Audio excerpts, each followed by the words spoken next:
Hello दोस्तों, कैसे हैं आप? दोस्तों, क्या आप जानते हैं 3 जुलाई 2023 ह्यूमन सिविलाइजेशन के इतिहास में सबसे गर्म दिन रहा। क्या आप ये जानते हैं कि पूरी दुनिया में बाढ़ और सूखे का खतरा बढ़ता जा रहा है? दोस्तों, क्या आप ये भी जानते हैं कि मौसम में इस बदलाव की वजह क्या है?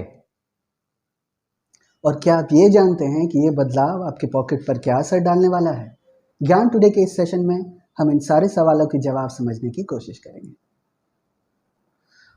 दोस्तों, हाल ही में US national centre for environmental prediction ने 3 जुलाई 2023 को global average temperature 17.01 degree Celsius record किया, जो कि साल 2016 के रिकॉर्डेड 16.92 डिग्री सेल्सियस से 0.09 डिग्री सेल्सियस ज़्यादा रहा।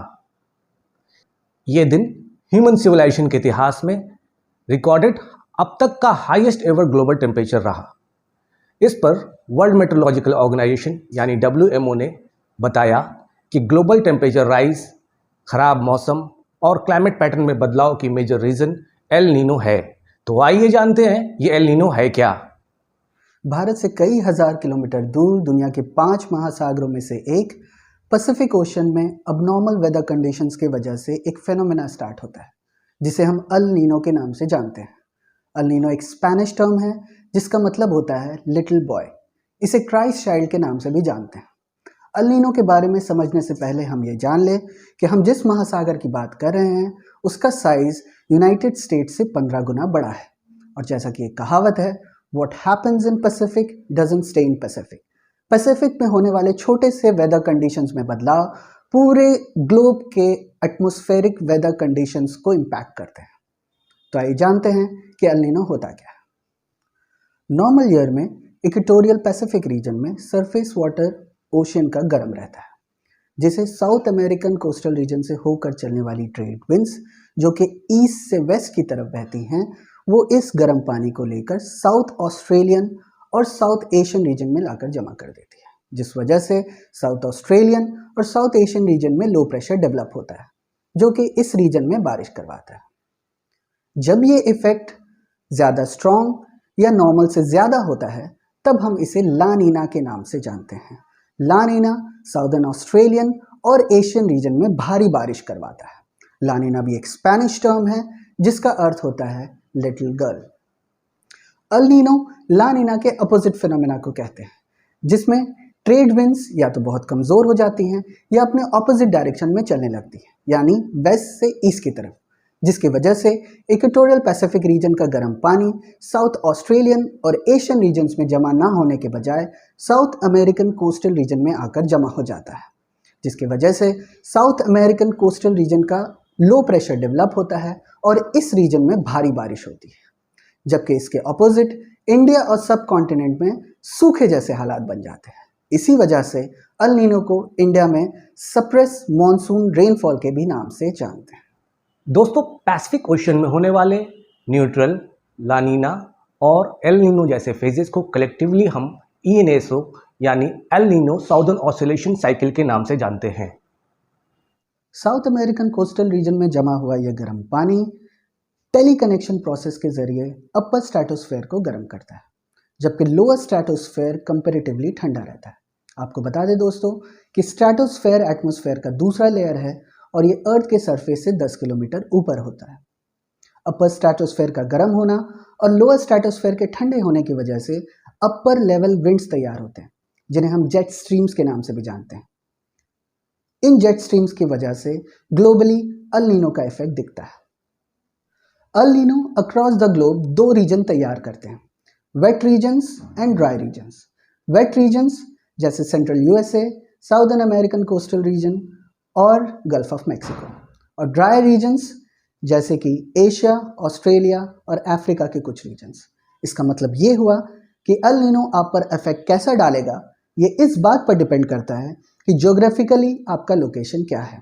अगर आप सेंट्रल अमेरिकन रीजन के रहने वाले हैं तो अल नीनो के इफेक्ट के वजह से आपको भारी बारिश दिखेगी, जो कि उस एरिया में मेज़ के प्रोडक्शन को बूम देगा। जबकि साउथ ऑस्ट्रेलियन और अफ्रीकन रीजन में bush fires, forest fires, crops का नुकसान और ड्रॉट जैसे कंडीशन से आपका सामना हो सकता है। तो आइए जानते हैं कि ये अल नीनो स्टार्ट कब होता है। एल नीनो स्टार्ट हो गया है ये तब डिसाइड होता है जब पॉइंट नीनो 3.4 में सरफेस वाटर टेम्परेचर अपने एवरेज टेम्परेचर से 0.5 डिग्री सेल्सियस ज़्यादा लगभग 3 महीनों तक रिकॉर्ड किया जाता है। पॉइंट नीनो 3.4 एक इमेजिनरी रेक्टेंगुलर जोन है जो कि साउथ ऑफ हवाई में near by the equatorial region located है। अगर ये राइजिंग टेम्परेचर 1.5 डिग्री सेंटीग्रेड से ज़्यादा रिकॉर्ड किया जाता है तब हम इसे स्ट्रॉन्ग अल नीनो इफेक्ट के नाम से जानते हैं। तो आइए जानते हैं कि अल नीनो का ग्लोबल इम्पैक्ट क्या होगा।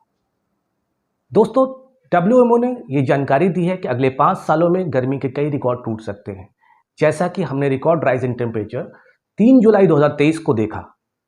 साथ ही साथ WHO ने भी अल नीनो से प्रभावित वेटर रीजन्स में डेंगू, मलेरिया, चिकनगुनिया, जीका जैसी वायरल और प्रोटोजोअन डिजीजेस के केसेस बढ़ने की भी चेतावनी दी।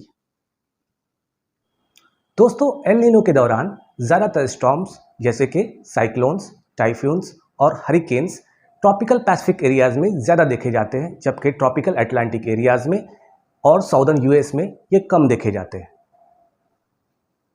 अल नीनो का इफेक्ट कार्बन डाइऑक्साइड लेवल पर भी दिखता है। ड्रॉट के कारण पेड़ों की ग्रोथ रेट कम हो जाती है, जिसकी वजह से कार्बन डाइऑक्साइड कंजम्पशन कम हो जाता है। साथ ही साथ बढ़ते हुए फॉरेस्ट फायर्स और बुश फायर के cases atmospheric carbon dioxide level को फर्दर बढ़ा देते हैं।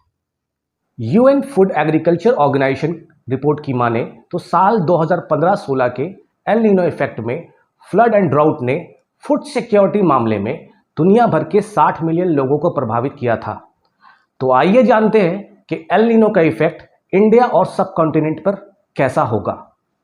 जैसा कि हम जानते हैं कि इंडिया एक एग्रीकल्चरल कंट्री है। इसके 52% एग्रीकल्चरल लैंड पूरी तरह से रेनफॉल पे डिपेंडेंट है। इंडिया के एग्रीकल्चरल प्रोडक्शन का 40% हिस्सा रेनफॉल कल्टीवेटेड लैंड से आता है, जो कि एक मेजर कंट्रीब्यूटर है इंडिया के इकोनॉमिक स्टेबिलिटी में। आपको बता दें कि भारत में पिछले 15 में से 10 ड्रॉट के केसेस अल नीनो से जुड़े हैं। अगर एल नीनो स्ट्रांग होता है तो ये एग्रारियन इकोनॉमी को नुकसान पहुंचाता है, जिसमें मेनली रबी और खरीफ फसलों को नुकसान पहुंचता है, जिनकी वजह से इनकम कम हो जाती है, फूड प्रोडक्ट के कॉस्ट भी बढ़ जाते हैं और साथ साथ परचेजिंग पावर भी घटती है। एग्रीकल्चर इंडिया की 20% GDP को इम्पैक्ट करता है, जिसकी वजह से इन्फ्लेशन का खतरा बढ़ जाता है। तो आइए आज के इस सेशन को हम कंक्लूड करते हैं।